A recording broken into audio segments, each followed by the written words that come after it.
It is a real treat for me to be here at BYU, both because I'm the proud daughter of two BYU graduates who are here with me today, but also because so many of my personal heroes have graced this stage. I hope that I can honor their legacy in some small way with the thoughts I have to share with you. So today I'd like to tell you a story.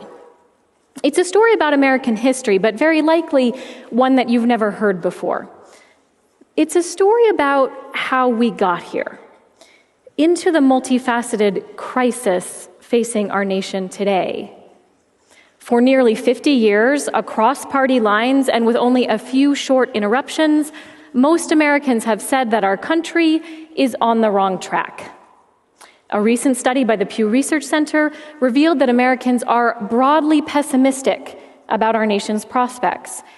And the American Psychological Association reports that the future of our nation is a bigger source of stress for average Americans than even their own finances or work. How did we get here? I believe that until we can answer that question, we will be condemned to plunge further down an ever-darkening path. Coming to see our past more clearly equips us to gain mastery over our future. So the tale I'm going to tell you traces the roots of today's problems. I'll share with you an evidence-based story about how we've arrived at our current predicament, as well as some important lessons of history that contains clues for how we can get ourselves out of it. Our story begins in the early 1830s, when a French aristocrat named Alexis de Tocqueville was sent by his government on a fact-finding mission to America. At the time, the United States was a fledgling democracy, barely half a century old, and many nations looked to it as a bold experiment. It was still an open question as to whether the American project would or even could succeed. Tocqueville traveled widely, speaking to citizens, observing daily life, and examining the communities and institutions that made up this new nation. And what he saw inspired him. Americans were profoundly protective of the individual liberty they had fought so hard for, but at the same time, they were remarkably good at coming together to achieve common goals. Wherever at the head of some new undertaking, Tocqueville reported, you see the government in France or a man of rank in England. In the United States, you would be sure to find an association. Americans had found a balance between rugged individualism and pragmatic communitarianism, Tocqueville observed, a unique blend of cultural values that had built a vibrant, participatory, and by comparison to Europe at that time, surprisingly egalitarian society. It was not just rights, but mutual responsibilities that undergirded American democracy. There were still serious blind spots to be addressed. Indeed, this was a nation built upon the violent displacement of Native Americans, the enslavement of African Americans, and the disenfranchisement of women. But imperfect as it was, democracy in America in the 1830s, Tocqueville felt, was alive and well. But were Alexis de Tocqueville to travel to America once again, further on in our national story, what might he find? Would America fulfill its promise of balancing individual liberty with the common good? Would equality be realized and indeed produce prosperity for all? And would cooperation, participation, and a vibrant associational life be enduring antidotes to tyranny? Let's look at an end-of-century balance sheet.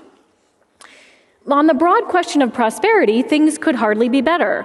On the whole, Americans enjoy a degree of opportunity, abundance, and economic freedom of which previous generations only dreamed. And yet, this prosperity has come at a cost, which any visitor to this nation could not possibly fail to observe. The poor may be better off in real terms than their predecessors, but the benefits of economic growth are highly concentrated at the top. The gap between rich and poor is tremendous in virtually all aspects of life. Slavery has been abolished, but the ruthless reality of structural inequality still condemns many people of color to a life of intergenerational poverty. And women still struggle to participate equally in an economy that manifestly favors male wage earners. As a result, the American dream has been replaced by widespread cynicism about a rigged economic system. Meanwhile, in the cultural sphere, a philosophy of supreme self-reliance is common, and the pursuit of unfettered self-interest is considered a laudable ethic to live by.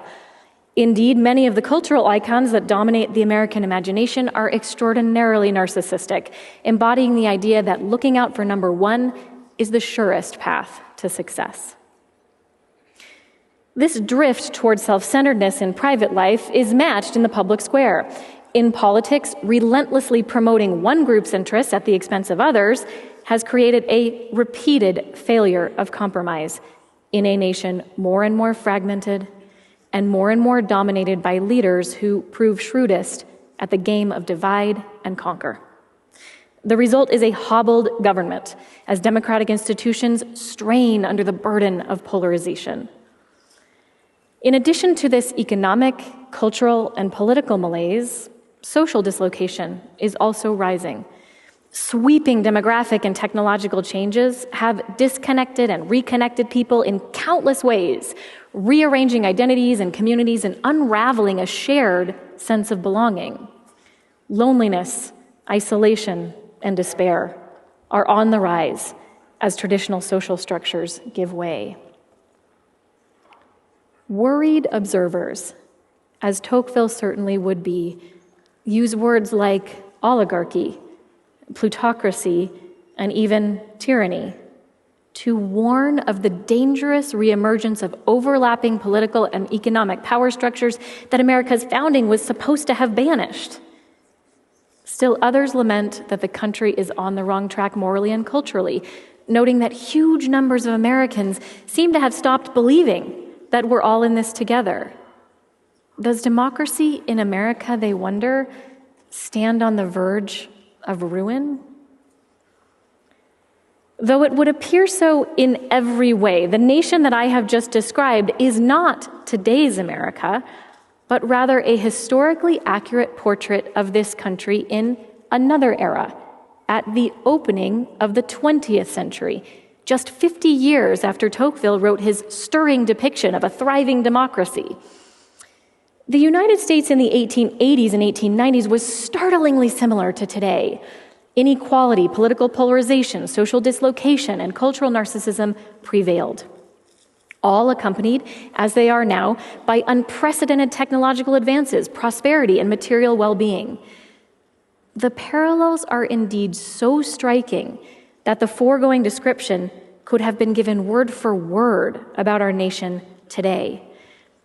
Looking back to a time Mark Twain disparagingly called the Gilded Age, turns out to feel eerily like looking in the mirror. But this realization that we've been here once before begs the question of what happened the last time our nation found itself in such a troubling state of affairs. Clearly, the doomsday prophecies and despairing anxieties of the late 1800s were never fulfilled. The fear that the American project was headed off the rails proved unfounded. So how did we get from the last American Gilded Age to our current crisis? What happened in the intervening century? One way to answer this question is to examine trends over time in various aspects of American society by asking the basic question of whether things have been getting better or worse since the turn of the 20th century.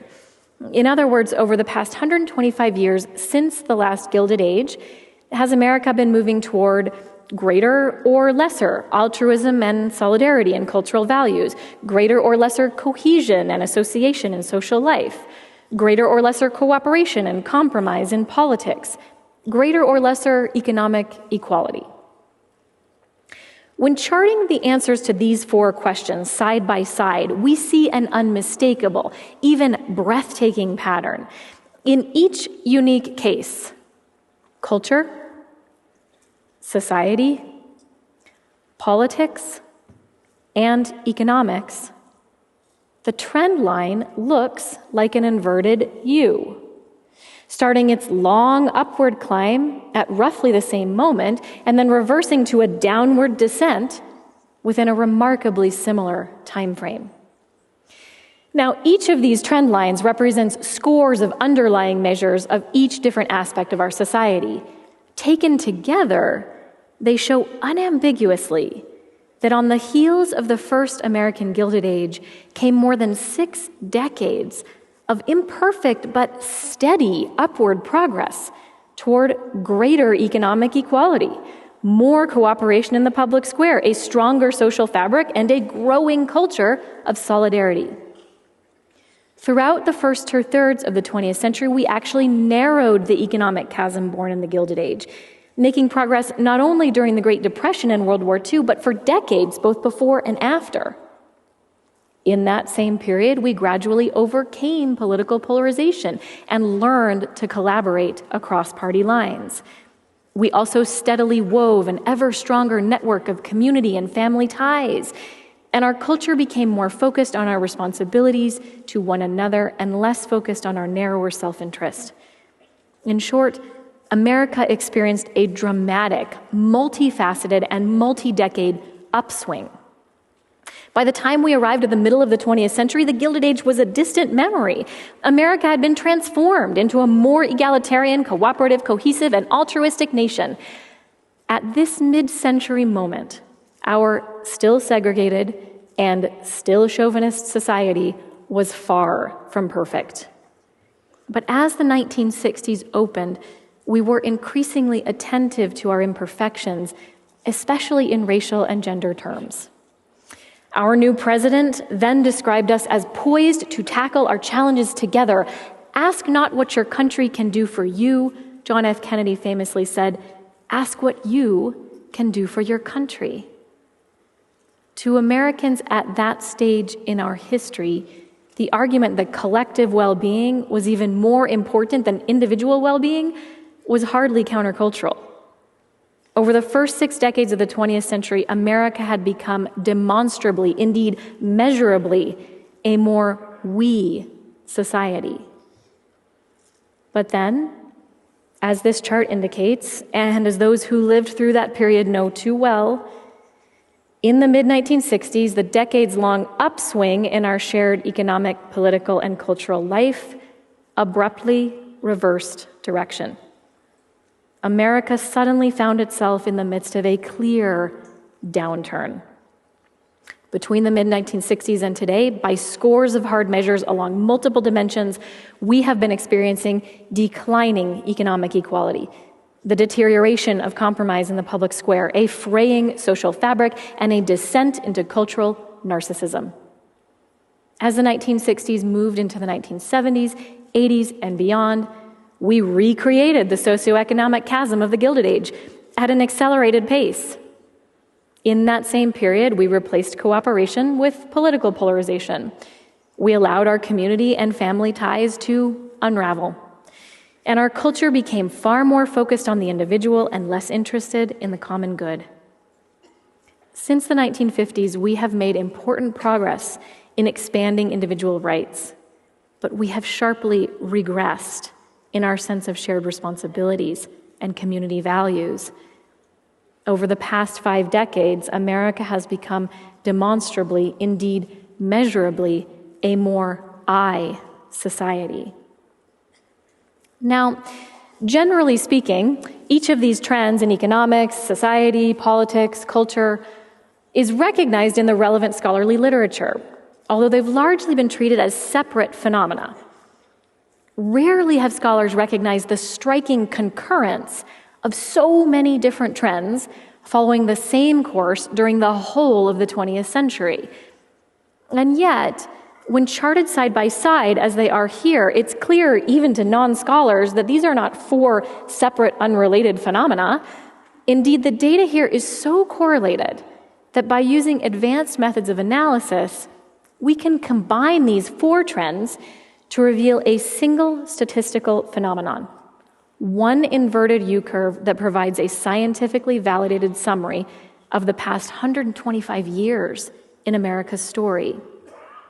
This meta-trend is a phenomenon my co-author and I have come to call the I curve, a gradual climb into greater interdependence and cooperation, followed by a steep descent into greater independence and egoism, from I to we and back again to I. This broad trend has been reflected in our experience of equality, our expression of democracy, our stock of social capital, our cultural identity, and our shared understanding of what this nation is all about. Rebecca Edwards, a historian of the Gilded Age, observed that the lessons one draws from a period of history depend to a large degree on one's choice of beginning and ending points. What this I curve makes clear is that the historical period from which we should take inspiration today isn't the 1960s. Looking back only that far has taken many commentators down the road of nostalgia, leaving them little more than to lament some paradise lost.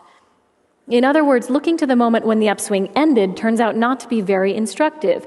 Looking to the moment it began proves far more fruitful, especially when the context of that moment bears striking resemblance to the context in which we find ourselves today.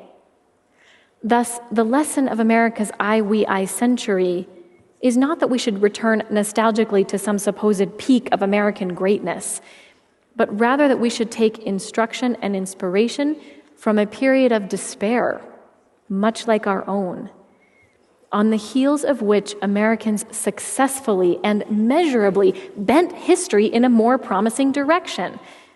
This broad analysis teaches us that America has once before experienced a storm of unbridled individualism in our culture, our communities, our politics, and our economics, and it produced then, as it has today, a situation that few Americans found appealing. But we successfully weathered that storm once, and we can do it again.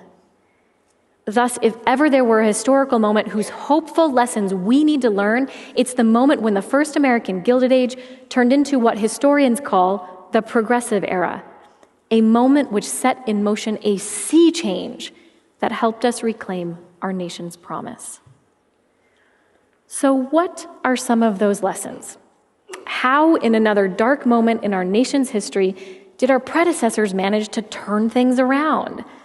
And how can we apply what we learn from their legacy to do the same today? The story that I've shared with you so far is fundamentally a statistical story, shaped by insights gained through the measurement of trends over time. Remember, it's those inverted U-curves that even turned us on to the idea that we've been here once before. So in looking for clues about how to create another upswing, it makes sense to wonder if there's anything the data itself can tell us. When we see a number of different trends that all start to move in the same direction at roughly the same moment, one clue we can look for is something statisticians call the leading variable. In other words, which trend started moving in the right direction first? If we can determine which of these curves moved first, we might have a sense of what drove the others forward, and thus what we could do, what we could focus on if we want to recreate a similar pattern. But this story is not just a statistical narrative. It's also a historical one. We have the historical record to turn to for clues as well. We have the history of ideas, what people were writing and talking about at different times. We also have the history of events, social movements, economic crises, innovations, elections, and countless other occurrences that influence how a society changes over time. When we pair the data with the historical record, what we see is that the leading variable in the story of the upswing is culture. What led the last upswing was a reinvention of our shared cultural values, what we thought was possible, what we believed was important, and how we saw one another. And this, it turns out, is a pretty surprising conclusion, because we tend to have a bias in this country, particularly in the social sciences, that economics drives everything. That culture is somehow just the froth on the waves of socioeconomic change. That people are first and foremost economic animals, driven by incentives. not ideas or morals or cultural values. But going back to the clues we find in the data, while culture seems to be the leading variable, economics is very clearly the lagging variable. We did not get out of a downturn and into an upswing last time through economic or political solutions. The huge gap between rich and poor and the political gridlock that accompanied it began to change only after we turned the tide of cultural narcissism.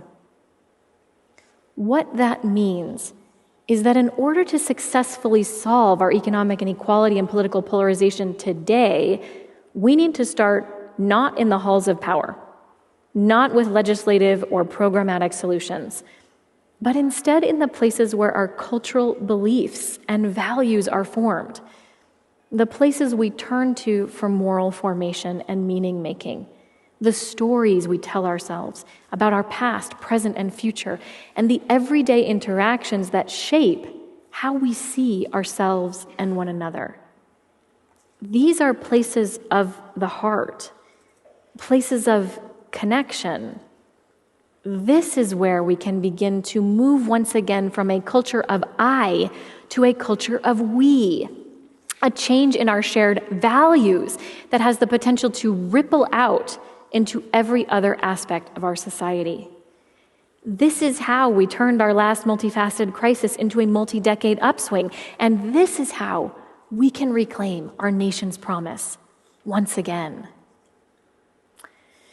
American culture during the Gilded Age was largely characterized by something called social Darwinism. In 1859, Charles Darwin published his theory that came to be called the survival of the fittest, a description of how the natural world is organized. Soon, social commentators began promoting the idea that if competition is how the natural world works, then that's how society should work as well. Only the strong will survive and the devil take the hindmost. It's worth noting that Darwin himself did not subscribe to these ideas, but many Americans did, arguing that those at the bottom were somehow less evolved and deserved whatever leftovers they got. Cutting-edge science was mixed with age-old bigotry to promote the principle of every man for himself. Some of the first people to challenge these ideas were people of faith. A bold new generation of religious leaders began to critique social Darwinism by proclaiming what they called the social gospel. Protestant Christianity, like so many other parts of our society, had become extremely individualistic during the Gilded Age, emphasizing personal salvation above all else. But the preachers of the social gospel argued that community and equality lay at the heart of Christ's message, and that a Christian vision of society was not about gaining the advantage over the weak and vulnerable, but instead lifting, healing, and caring for all. Walter Rauschenbusch, a Baptist pastor and an important figure in the social gospel movement, wrote that baptism was not just a ritual act of individual salvation, but also an act of dedication to a religious and social movement. What Christ offered, he taught, was not just a path out of sin, but a blueprint for a more just society. Rauschenbusch was hardly alone. The phrase, "What would Jesus do?" was popularized in a best-selling 1899 novel by a congregational minister whose book was a call to national repentance for the gross economic inequality of the day. It is idle to imagine that changes in our governmental machinery or the organization of our industries will bring us peace, wrote Washington Gladden, another social gospel preacher. The trouble lies deeper. What we have got to have, if we want true democracy, is a different kind of men and women to whom duties are more than rights and service dearer than privilege. These moral leaders knew instinctively what we have just seen through data analysis, that social, political, and economic change had to begin first as a change of heart. But it wasn't just preachers leading a moral awakening that prompted the last upswing. The cultural shift was also fueled by storytellers. writers who were working to reframe Americans' understanding of the past, present, and future. Both how much our nation had faltered in living up to its founding principles and how much promise lay in reclaiming those principles and imagining a future newly committed to embodying them. In 1892, journalist Ida B. Wells started publishing articles and pamphlets in which she presented an exhaustive account of the brutal practice of lynching and the cruel realities of life under Jim Crow. The way to right wrongs, she wrote, is to shine the light of truth on them. The stories Wells told put a human face on problems most white Americans were content to ignore. Though her pieces were never published in the white-run magazines of the day, Wells joined the ranks of many journalists who worked to expose the hypocrisy and brutality of the Gilded Age. Known as muckrakers, these writers produced vivid portraits of the human cost of exploitative and unjust systems, which pricked the hearts of their readers and prompted them to push for change. While some storytellers were chastening everyday Americans with stories of injustice, inhumanity, and corruption that social Darwinism had produced, others were inspiring their minds with imaginative stories of equality, beauty, cooperation, and innovation that could characterize an America built on the social gospel. In 1888, Edward Bellamy published a novel entitled Looking Backward. In it, the protagonist falls asleep in the year 1887 and wakes up in the year 2000 to find the America he had known completely changed. The cutthroat competition of his own Gilded Age had been replaced by cooperation and the individualistic winner-take-all mindset by a deep sense of mutual responsibility and mutual aid. Looking Backward was an instant bestseller because it was more than just a good story. It put forward a hopeful, specific vision of democratic citizens choosing to organize their institutions around collective problem solving and a shared sense of destiny. The social gospel called upon people of faith to do the soul-searching and repentant work of recognizing their own complicity in the crises America was facing. And it challenged them to stand up and claim their role as moral leaders in society. The muckrakers told stories that exposed the human cost of America's moral drift and called out the hypocrisy of a nation built upon principles of liberty and equality, producing neither for millions of its most vulnerable citizens. And novelists imagined exciting new futures built upon a moral awakening, reminding Americans that they didn't have to take society's structures and systems for granted. This nation, this bold experiment, could be whatever they chose to make it. Together, these cultural influencers sparked a movement. As the data I've presented make clear, as more and more people turned away from cultural narcissism and toward cultural solidarity, the effects rippled out into nearly every corner of American society. Which brings us to the last chapter of our story. How did Americans at the turn of the last century translate this new moral and cultural outlook into actual measurable change? How did they create new structures, systems, programs, and laws that bridged the gap of political polarization, reversed economic inequality, and rewove our social fabric? The answer might surprise you. They did it through exactly the same mechanism Alexis de Tocqueville had observed to be so important to America's founding. They started clubs. Wherever at the head of some new undertaking in the United States, Tocqueville had said, you would be sure to find an association. Citizens gathering together to achieve a common goal was a fact of life in the 1830s. But something that had fallen out of favor by the 1880s. But by the 1900s, associations, clubs, societies, federations, and organizations were once again becoming the places that Americans made democracy work. It was this coming together on a human scale that paved the way for a sweeping set of reforms and innovations, many of which form the very basis of American society as we know it today. As congregations across America embraced the social gospel, they transformed into centers dedicated not just to worship, but to youth groups, scout troops, day schools, soup kitchens, athletic teams, and more. Meanwhile, young professionals started Rotary clubs, Lions clubs, and fraternal organizations to support one another and serve the community, all of which brought lonely, isolated Americans together and rewove our tattered social fabric. After Looking Backward was published, Bellamy clubs sprung up all over the country. In these and countless other groups like them, Americans began experimenting with innovative ideas for how to solve problems themselves in their neighborhoods, towns, and cities. As a result, they invented solutions that never existed before, and thus transcended the gridlocked left-right political and ideological framework. Successful ideas went viral and eventually bubbled up to create widespread change.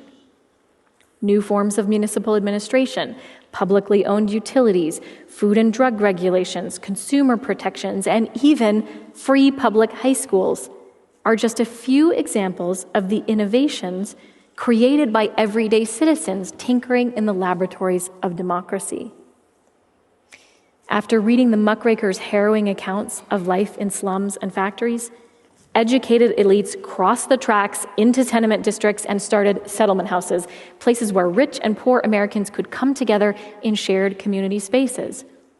Settlement houses fostered bonds of trust and understanding across class lines and produced passionate activists who were responsible for the creation of many things we take for granted today: child labor laws, the juvenile court system, public sanitation infrastructure, and even public parks, public libraries, and playgrounds, all came to be thanks in large part to settlement houses. As more Americans began to see the immorality of exploitative wage labor, garment workers, machinists, farm workers, blacksmiths, and many others banded together through labor associations and unions. They succeeded in winning from their employers higher pay, safety regulations, and more reasonable working hours, which evolved into seminal government protections, such as antitrust legislation, workers' comp, the minimum wage, and ultimately, Social Security. In the face of ongoing racism and segregation, Black Americans created schools, churches, cultural institutions, sports teams, and advocacy organizations, which offered critical support as millions relocated out of the South during the Great Migration. It was this explosion of Black associational life that gave birth to the Civil Rights Movement. And women's clubs, sewing circles, music groups, literary societies, neighborhood associations, and relief societies created new spaces for women to gather, build relationships, organize, and flex their civic muscles, through which they slowly built a successful campaign to win the right to vote. No one party, no one policy or platform, and no one charismatic leader was responsible for bringing about America's upswing as we entered the 20th century. It was instead an immense collaboration of countless ordinary Americans, just like you and me, living in a time of loneliness, self-centeredness, economic inequality, and political infighting, just like the one we are living through today. And they had, just as we do today, a choice. They could continue the corrosive slide toward a culture of I, or they could reclaim the latent power of we. History tells us how they used their agency.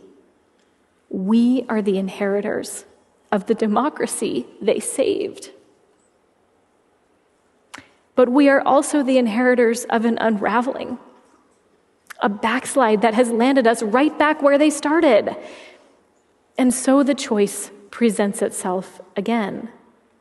Will we drift along with the downturn, or will we master the moment and right the ship?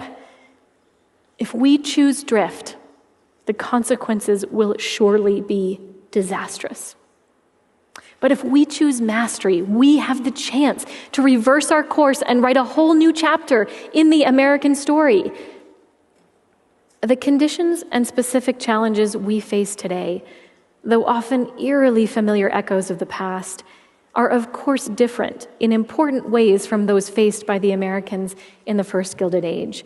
And accordingly, the paths we follow and the solutions we create will necessarily be different as well. But I suspect that many of the characters, the heroes and heroines of this new American epoch, will look very much the same. So the question is, where do you see yourself in this story? Maybe you're a moral leader, a person who can speak in terms of right and wrong with confidence and compassion and shepherd others through the inner work that will change the way we show up as neighbors and citizens. Or possibly you're a truth teller, an advocate who can shine a light on injustice and call for accountability, or a visionary who can imagine bold new futures and inspire others to make them a reality. Or perhaps you are a gatherer, someone who can invite people in and create new ways of being together that blend our online and offline lives and bridge our deepest divides. Or maybe you're an organizer who can help citizens find their voice, find common cause with others, and successfully press for change. Or maybe you are a joiner, someone who heeds others' calls to come together and step out of loneliness and isolation. Or maybe you're a civic innovator, a pioneer who can experiment, iterate, and invent totally new solutions to our shared problems and see them through to becoming the programs and policies that reshape our national landscape. Whatever your gifts and unique passions, there is a place for you on the right side of history. We've gotten ourselves out of a mess, just like the one we're in now, and we can do it again. The task will not be easy, and nothing less than the success of the American experiment hangs in the balance. But as we look to an uncertain future, we must keep in mind what is perhaps the greatest lesson of America's I, we, I century. As Theodore Roosevelt put it, the fundamental rule of our national life, the rule which underlies all others, is that on the whole and in the long run, we shall go up or down together. Thank you.